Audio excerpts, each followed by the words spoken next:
Take DJ and PK wherever you go. Find every moment of every show in podcast form by searching DJ and PK on your favorite platform. This is DJ and PK on 97.5, the KSL Sports Zone.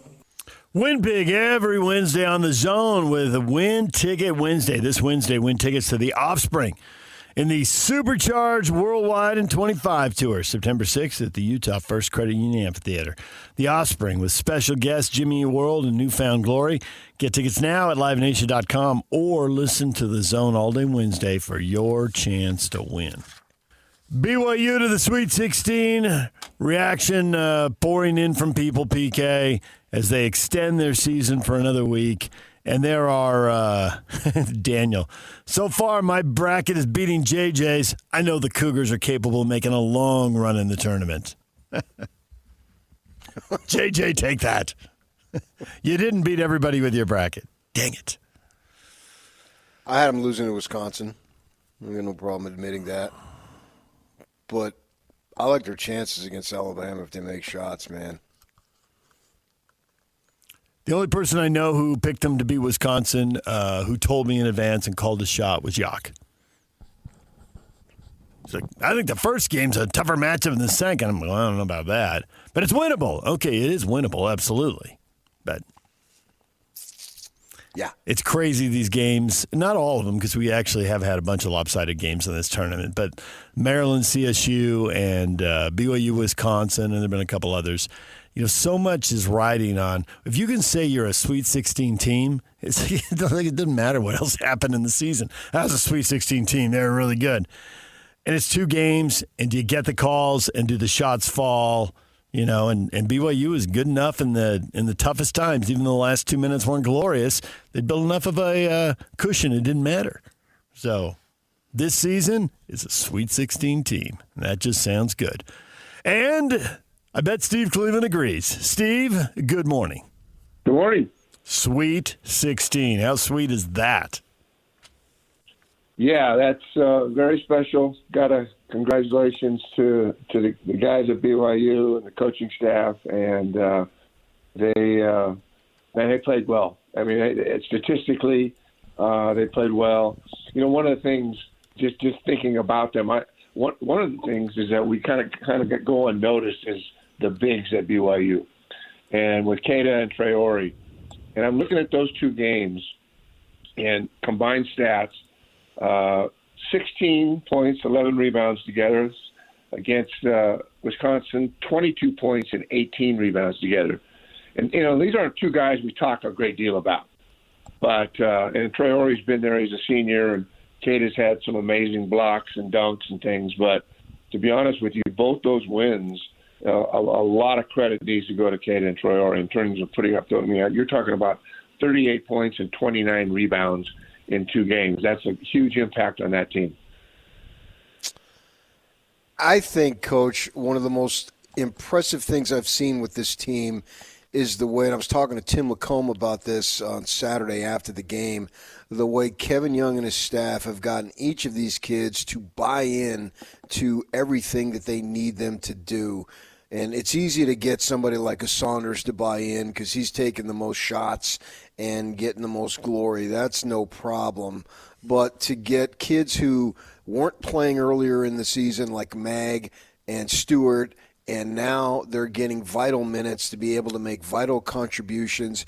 Even a kid like Boscovich, who may play, may not play, but when he comes in there, he's going to need to do something. Every kid that he puts in knows his role, and every single one of them is making vital contributions. This is about impressive a coaching job as I've seen. I agree. You know, you mentioned it. And one of the really challenges of coaches, you know, no matter where you're at, high school, junior college, NBA, is understanding the roles of players. And, you know, I had no idea who Mag was, you know, I mean, coming into the season, probably the most impactful player on that team in terms of minutes played, his contributions. I never thought that Trey Stewart, someone that I have watched the last few years, would ever have an impact that he's had defensively and just energy and just really has greatly improved. And obviously, I had no idea who Boscovich was, but he's made big plays at times in moments in games that have been meaningful. Those three guys were not people on my radar in the preseason, but all three of them have really contributed in ways that I never expected. You know, the thing with Mag is you can look at his length, and not everyone who's, that tall is as athletic as he is. And then you have to be a willing defender. Just because you're athletic doesn't mean, you want to do it. But you could see the possibilities there, and he could shoot it a little bit.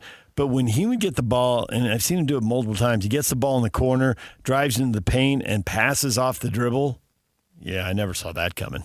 I mean, I can remember a long time ago doing a show with Ron Boone, and Booner saying, that's like the last thing pro guys add. You don't expect that out of college guys. There are guys in the NBA trying to figure out how to do that. Now, times have changed. That was a long time ago, and development sped up and all that, but it's still unusual to see a guy that big doing that. Yeah, it is.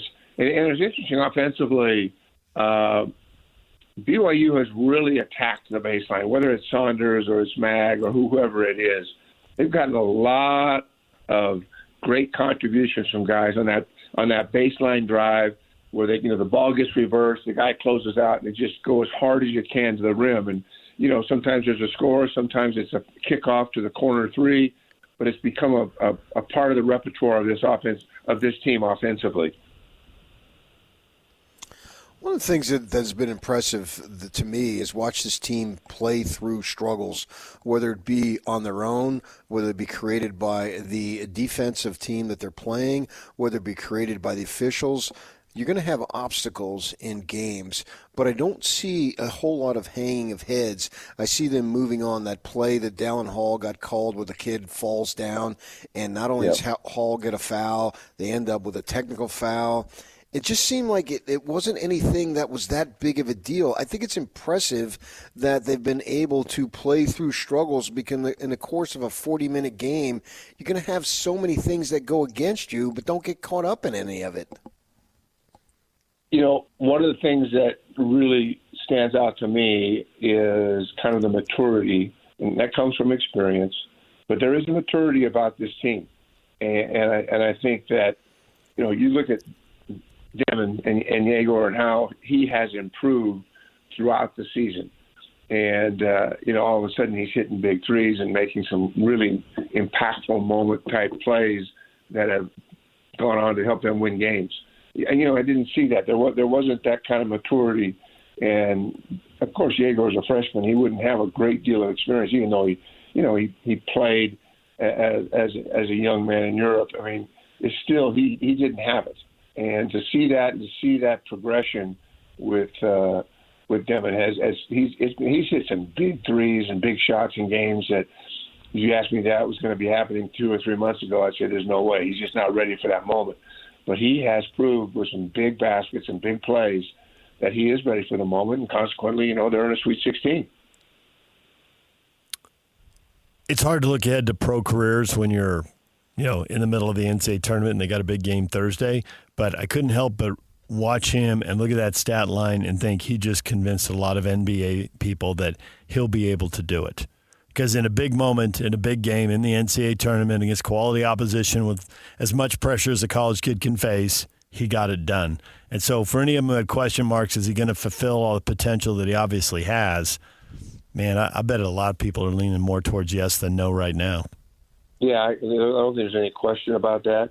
He's got some decisions to make, and I don't know, who his mentors are. It's the coaching staff at BYU, or it's others and family members. Travis Hansen. Travis Hansen has a significant role in his life, and in what they'll do and what they won't do. A few weeks ago, I said there's no way that he would be leaving. As you just mentioned, he's big in moments that were big, and that doesn't go unnoticed by NBA guys. And so I think there is that opportunity and challenge. I'm hoping he stays, obviously. I'm not sure that he's ready. I know we may have even talked about this a few weeks ago in talking to Danny Ainge, and when he wasn't at this level, you can say, it wouldn't make any sense for him to go out now. I mean, it's one of those things. He goes out now with not a lot of confidence and not playing great. he gets into the league in 2 or 3 years. He's playing in some European League team, and it's the path that he never thought would happen, but it did. Now he's playing better. He's more confident, and everybody's looking at him. I still think, and if I'm him, I want to play with AJ. I want to play on a team that potentially could be, not only a Sweet 16, but an Elite Eight team or a Final Four team. Depending on who they bring in. So my hope is that he would stay, Jaeger would stay, and play one more year with AJ coming in, and they could probably have one of the best teams that BYU's ever put on the floor. Well, in this world in which we live in, it's crazy to think, but I was told before the season by somebody who knew exactly what he was talking about. This was told to me in October that he's open to staying if BYU makes up the money difference that he would be getting in the NBA. Well, and he has every right to have that thought and feeling, because everybody else yes, gets he paid. Does. You know right. what I mean? If anybody's Yep. earned it, he has. And that does not surprise me, but that's good insight and great information, because everybody needs to get paid now. I mean, that's just kind of what it is. You especially with a young man like Jaeger, who has such an upside. But, I have no idea what is being paid. That would be an interesting thing sometime to see articles come out on collegiate teams and what they're making. And that's probably never going to happen. But there's obviously a lot of that going on. I have no idea what's going on with BYU and their NIL money and how that all plays out. And I think that's been played pretty close to the vest with most everybody, not everybody, because we know that AJ's coming in. I think he was like $7 million. So, it's the world we live in, and why not? Everybody else getting paid. Why can't I be paid? Especially guys that are having a huge impact and kind of money they're making and the exposure they have that's going on right now in the Sweet 16. In my mind, I'm trying to say it's not about the money, but it's one of the parts of collegiate basketball now, and you can't ignore it. They're deserving of it. Everybody else is getting it. Why shouldn't they have it? And has nothing to do. In the past, you're thinking, oh, no, they're not going to be able to handle that or deal with that. But I just don't think that's the case anymore. I think it's being handled well, whether it's by parents or agents or whomever. That's just part of collegiate basketball now. You never play the perfect game, and so the last 2 minutes weren't perfect, clearly. The 38 minutes leading up to that, was there a lot really to nitpick at? Was there a lot, or is that realistically the most you could have expected out of it? I mean, everybody will go the last 2 minutes, that's obvious. But the first 38 minutes, could you have expected anything more out of them? Or as you were watching that, were you thinking, this is just as good as it gets right now? They're doing it all. I think I'm going to go there. I mean, they have been, it is as good as it's been. And I know, obviously this thing's not over, and but those were two big wins for the program. And, Alabama's another situation that we'll probably talk about in a moment here. But I think that this coaching staff has done so many good things to get the most out of these guys at the most opportune and big moment times. And so, hats off to the coach and all of the coaching staff and the support they have and what's going on. But it's nothing but good, and I just see a team that is selfless, really willing to share the basketball, and you just don't. I mean, when you're winning, everybody's happy, but that's not necessarily always true. There's a lot of behind-the-scenes things that coaches deal with, even when you're winning. And I'm not just talking about guys not getting playing time, just a variety of things that are part of that whole equation. I just don't see that with this team. They're just so connected, and it's fun to watch, and excited to see them play a really, really good Alabama team that is going to create opportunities here. Alabama's no joke. They're a team that has depth. Coach Oates is very well respected. He's turned this thing around and turned Alabama into a real powerhouse, and to watch what's happening. So I'm excited about the opportunity to watch those games this week. You just look at the raw numbers that BYU had, 49% from the field, 46% from 3, 94% from the free throw line. Those are winning numbers. And you're probably going to win a high percentage of your games if I throw those numbers at you. Now, I don't know how it's going to be when they get into the Sweet 16 here against Alabama, a great team. But assume for discussion's sake that they're not posting those impressive offensive numbers. How can they win if they're not quite as efficient the way that they were against Wisconsin? Because I don't think they need to shoot the ball to that level to win, because I think the team is built to not necessarily withstand it, but they've got other ways. So if you're coaching this team and you see that all these shots aren't dropping with ease, what do you do? Well, I think, of course, the first question you ask yourself, why are we not shooting the ball well? Is it, let's say we're talking about Alabama, is it more about Alabama and what they're doing defensively, or is it schematic where what's worked in the past is not working now? And so that's what head coaches do. They have to make decisions in the course of a game or throughout, the first half, second half. Adjustments have to be made. And so I don't see this team. I mean, obviously Alabama is really good and is very capable of beating BYU. But I just, the way BYU is playing, the confidence and the mindset that they have right now, we'll be able to watch the first 10, 12 minutes of that game and get a real quick feel for whether BYU is taking a lot of contested shots or they're turning the ball over. This is going to be, probably one of the very best teams that they've played this year and will play. And so we'll be able to watch that and to see kind of the impact that this kind of pressure. But they, as you have both mentioned, they just stepped up when the moments were big and don't seem affected by it. And we'll see what happens. But they've never really been in a situation where they haven't kind of been in control the last couple of weeks. So I'll be surprised if we watch BYU come up against a really, really good Alabama team and just kind of shut down. I think this coaching staff's too good. There's so much depth. There's good size inside. I think they have a lot of ways to figure out how to win games. It's not just about, we need to shoot 50% from the 35% from the three-point line, which they seem to be doing 35, 40%. I mean, goodness, against Wisconsin, they shoot 46% from the three, 49% from field goal. So I can't imagine that shooting just going away. But if for some reason that does happen and shots aren't going down, then their character and mettle of this team is going to be exposed a little bit. We'll see how they respond to it. They just haven't been in that situation in a long time.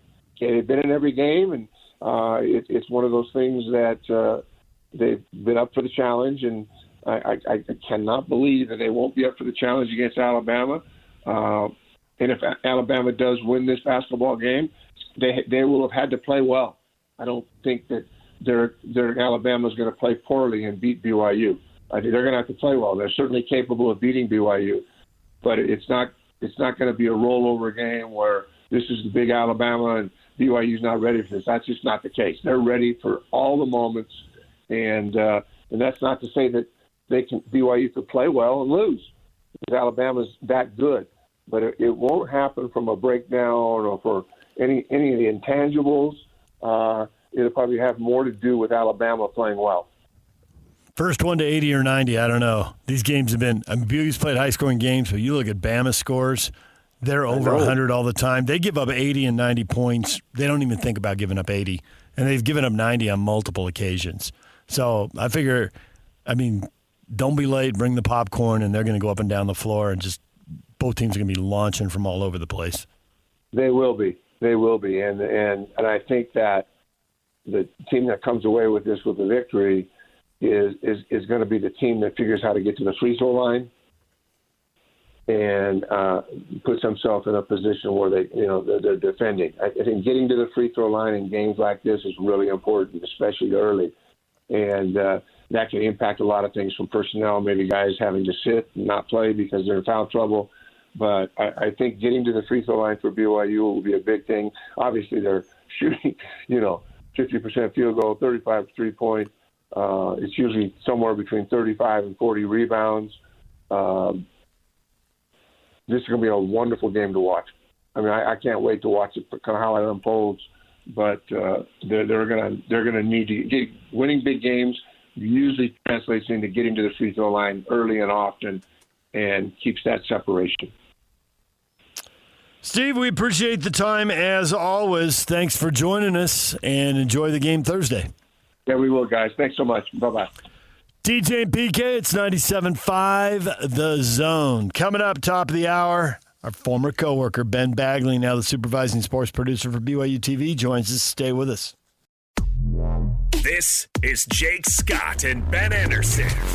I don't care how long the injury report is. I don't even care that Walker Kessler's playing or not. I think it's stupid that for the sake of it.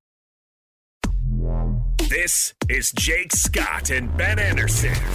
I don't care how long the injury report is. I don't even care that Walker Kessler's playing or not. I think it's stupid that for the sake of attention, they are enforcing policy. I think they are responding to public blowback. And if you want to talk about Kawhi Leonard not playing on national TV on a Sunday afternoon that ESPN has spent millions of dollars to air this game, that might be one issue. So you care when the mouse cares? You don't care when little Johnny, who paid $1,000 to sit 8th row to see LeBron James play, but the mouse gets bent out of shape and, oh man, we got to enforce that. That's a bad look for the league. If I hear bad look one more time, I honestly am going to go bananas. Yes. I mean, I think the answer is I'm yes. not saying you're wrong. Yeah, I'm saying it's stupid. The league cares because ESPN is at the negotiating table and little Johnny in this situation can't get to the table. They don't care about Johnny. Hear Jake Scott and Ben Anderson every day from 10 to noon on 97.5 The KSL Sports Zone.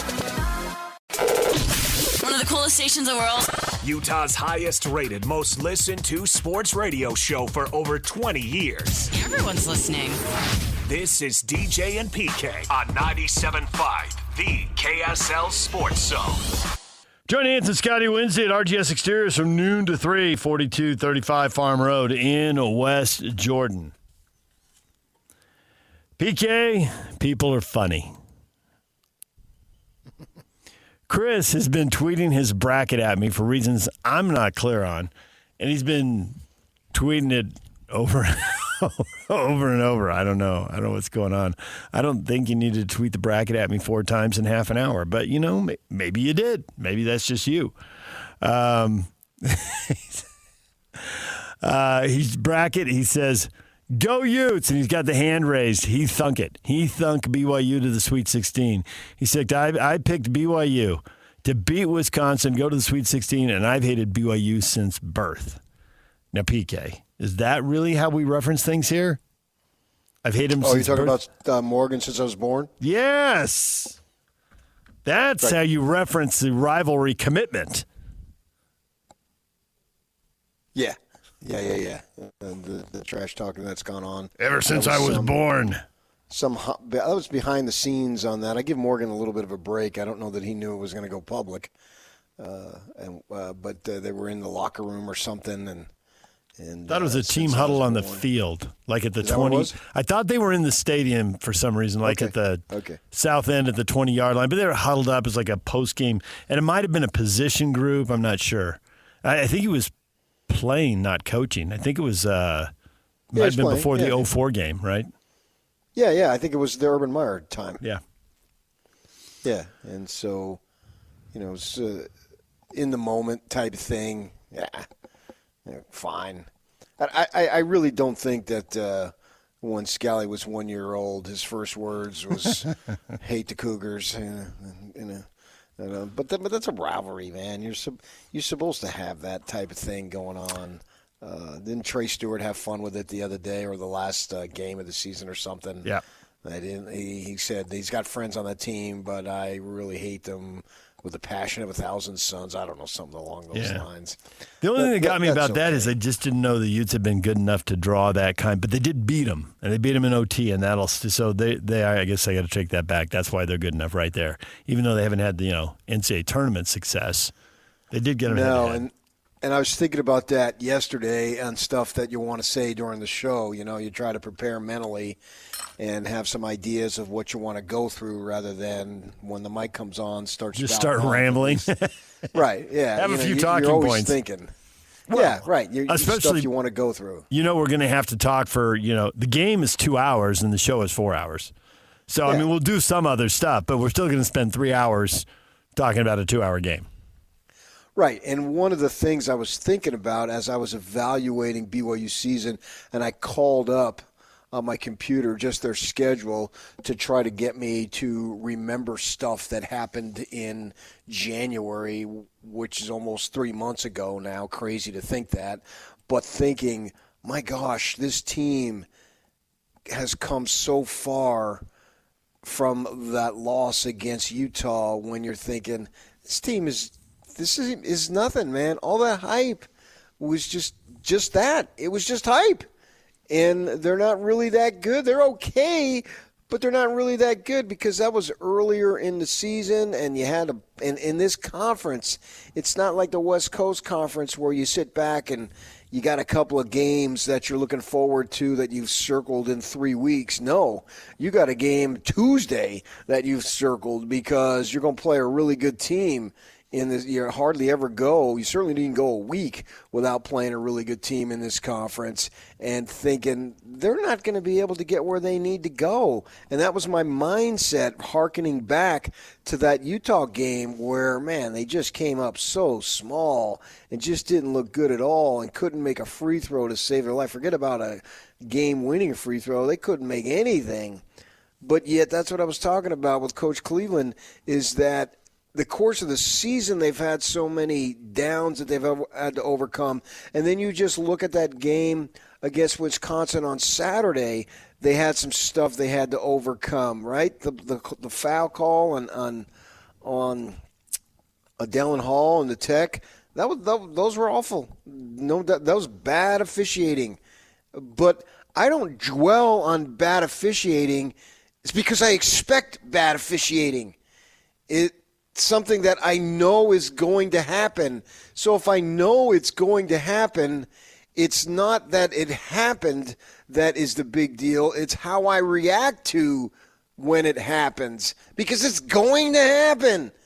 And some are worse than others, but nevertheless, there's always going to be stuff. And if it's not this game, then it's next game, right? So maybe you go a game where it doesn't happen. How are you going to respond to all these things that go against you? And BYU they were up 8 with like a minute and a half to go, and the next thing you know, Wisconsin's got the ball with a chance to take the lead. And how they reacted to that was, well, we'll just dig in and we'll get a defensive stop. Yeah. So I love the way they respond when things don't go their way. And come Thursday, there's going to be some bad calls and there's going to be some stuff. You know what's funny? We were watching that game Saturday afternoon, evening with my wife, right? And I said, this cracks me up because I watch a ton of basketball, and she'll watch NBA playoffs, not so much during the regular season because it tends to just be mind-numbing. But in the arena, that's why I love covering college basketball. I wish I could be there Thursday, is that when a team goes on an 8-2 run, you feel the momentum changing inside the arena, and it's like a big, big deal. Do you ever feel that in an NBA game? No, because an 8-2 run isn't a run. It's just the course of the game. It's just a few possessions. But in college, at this time of year, it's like, oh no, the momentum's changing, and the other team that has been down by 10, and now they go on an 8-2 run, all their fans stand up, right? And it's like this surge of emotion. So it's this constant up and down stuff that you deal with in a college basketball game inside the tournament. The tournament is like unlike anything we have in sports. Really, I can't compare anything to it. Maybe you can come up with something, but I can't. And you have to be able to be even keeled and go with the flow and handle it and don't get caught up in this stuff, whether it's good or bad. And BYU's done a phenomenal job of doing that. I can only come up with a couple things that are remotely close. These are the closest things to the tournament because it really stands on its own, and that's why it is what it is. But the NFL playoffs have for a long time benefited. Maybe college will get there, but we just started the 12-team playoff. The one-and-done nature provides an urgency that you just don't get anywhere else. And in basketball, the only place you'd get it, I think, is in high school and the state playoffs, where it's also a one-and-done format. But obviously putting them on national TV, and it's the first time for a lot of these kids on national TV. So those are two major differences. This is special. And that whole thing, the only thing you said that I really disagree with is back when you were talking about officiating. If you don't get bad calls this game, you'll get them in the next game. No, you will get them this game. There are too many decisions, and when you're in the middle of a game, and the thing is, I don't think even people who play basketball don't realize how much they play through. And what they need to be trained is just play through a little more. There are so many no calls. It's not just the calls. And I don't think in high school I ever played in a game where I saw a ball go out of bounds and didn't think, that's our ball, and they gave it to the other team. But you just play through it because you have to, because you can't stand there and argue everything because you never play the game.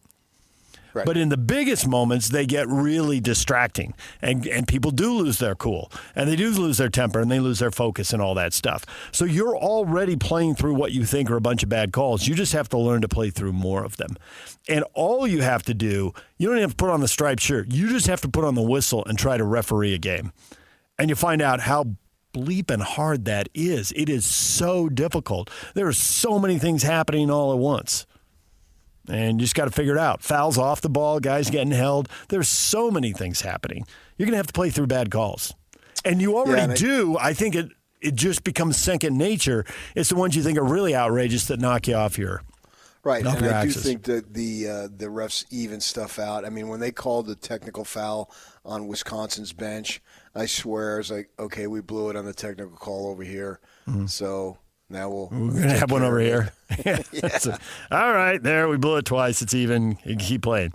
The thing about the runs that's normally true, and 8-2 runs feel like that, and they will probably feel like this in the BYU Bama game, but you can't freak out because you're not playing Houston. You're not playing some team that slows it down, that wins 71-64, or in the case of Houston, 62-48. This is a game, I'd be stunned if both teams don't get to 80 points in this game. Look at Bama's scores. You don't even have to watch them play. Look at the number of games they played. In November, they played Rutgers. It was 95-90. In December, they played North Dakota. It was 97-90. People are going to say, well, it's the SEC. Well, those aren't SEC games. And look at the scores. They played Illinois 100-87, and they got a ton of SEC games that are high scoring. I really think they're going to get up and down. So I think points are a little cheaper in this particular game than they usually are in college basketball. But you're right about the mindset. If you got the mindset that you have when you're playing, I don't know, Houston, West Virginia, whoever, it might not be this is going to be more like the Arizona and Iowa State games. This is going to be high scoring. Cool. DJ and PK, it's 97.5 The Zone. We got to take a break, or Christian's going to throw something at me. Right, Chicho? Working on my aim right now. Yeah, okay. Break time. DJ and PK, it's 97.5 The Zone. Ladies and gentlemen, may I present... This is JJ and Alex. BYU, I think more so than Utah State, do this thing where the fan base goes, yeah, but it's the NCAA tournament, just happy to be there. Not good enough anymore. Can't do it. And that's been the attitude of BYU for a long, long time, I think. There's not been a faith or a belief that they could advance any further unless you had a special, once-in-a-generation player, which they've only had twice. It's crazy that BYU's made the tournament, 32 years now, and you've only advanced the second weekend twice? Oh, my goodness. In this era? I mean, it's just crazy. Ryan Odom coached VCU team. Do you think his guys have any fear going up against BYU? Zero. VCU has had more success than you in the past decade and a half of basketball. They went to the Final Four in 2011 as the first time we ever had a first four. This VCU team has pedigree. They've had a lot of success over the last 15 years in the NCAA tournament. Catch JJ and Alex afternoons from 3 to 6. Presented by G2G Bars on 97.5 The KSL Sports Zone. When it comes to the biggest moments in Utah sports history, these guys have seen it all. This is DJ and PK. DJ and PK on 97.5 The KSL Sports Zone. And now, your Rocky Mountain Chevy dealer's strong play of the weekend. Gets it up top to Queen, dribbling left, big step down the lane, runner for the win, banked it in! He banked it in! He banked it in! And Maryland has won! Maryland is going to the Sweet 16! There's the Chevy Strong play of the day. Now you know it. Maryland beats Colorado State right at the buzzer. Call in during JJ and Alex. They'll call for it. And if you know what it is, you can win a $20 Amazon gift card. It's brought to you by Rocky Mountain Chevy with an impressive lineup of cars, trucks, and SUVs. It's no wonder the people are switching to Chevy. Rocky Mountain Chevy Dealers, America's fastest growing full-line brand. Rocky Mountain Chevy Dealers. DJ PK, it's 97.5, The Zone. BYU is advancing to the Sweet 16. It is unbelievable, PK, but it has happened, and now can the unthinkable happen. Fly back to Jersey, beat the big bad SEC that has 7 of the 16 Sweet 16 teams, beat an Alabama team that weren't they number 2 when they played Auburn and they were number 1? I mean, Bama's been good all year long. Oh, they've been good for a number of years now. Yeah. No fluke here. Right. Can they take them down? Yeah, you know that Bama has this kid, Clifford Aurier, and he was at Rutgers, I believe, with Mag, and you know they are so good in terms of their offensive unit, and they have a top 30 defense in large part to him because he's something that they needed. So we'll see. You know, he averages 13.5 points, 7.5 boards, a couple of blocks in the tournament. If they've gone to the Sweet 16 4 times in the past 5 years, so they're really good. they're seeded number 2 for a reason. But I felt a level of confidence going into Wisconsin that I wasn't surprised at all that they won the game. You know, it was a great game, obviously, speaking of BYU. And I really think they can beat Alabama. This is not something that, wow, they're going to have to play the best that they ever played. Most likely, if that comes to pass against Duke, I'll say that. But I think if they just play their game, they got a decent chance to win. And that's a good position to be in, not that you have to have some superhuman effort. You know, if these two teams go out and trade hoops the way I expect they will, the way their resumes suggest they will, mentally, for BYU as the underdog, it's like, yeah, we're riding this game. We're hitting hoops, they're hitting hoops. Whereas with Alabama, we're the SEC, we're the 2 seed, we're supposed to win. You know, you were talking in the last segment about, you know, this is a one-of-a-kind tournament. There aren't many things like it in sports, and that's why it's great to be the underdog. Because the pressure that comes with that, it sits on the favorite. To an extent, but I haven't looked at the odds if you just go by the seed, obviously. But I just don't see a big difference. Like, I didn't see a big difference between Wisconsin and BYU going into the game. And we talked about it last Friday. It's not like we felt like, oh, my gosh, this is a huge difference here. It was where the guy's going to come out and hit shots. The spread was 1. The spread for this game is 4.5. Bama by 4.5. Now, Duke, who, you know, is a 1 seed and has been ranked number 1, has only lost 3 times. They're 9.5 over Arizona. So that's more of the, you know, all right, they got these guys, and it'll be a pretty big upset if it happens. 4.5. Yes. Tennessee and Kentucky's a 2 versus a 3, and it's 4.5. So actually the 4.5 is the closest point spread of the day on Thursday. So. Yeah, and I think Alabama, the only loss that they've had that wasn't to a ranked team was Oregon. Mm-hmm. They've had 8 losses. The other 7 losses were all against ranked teams. So they're battle-tested. DJ PK, it's 97.5 The Zone. Ben Bagley is going to join us next, supervising sports producer for BYU TV, former coworker of ours. And you know I'm an idea guy, right, PK? I got an idea. I want Ben to spearhead this. I want Ben to be the hero. I think this idea is brilliant. I think it has to happen. I think we need to make it happen. We will get to that next. Stay with us.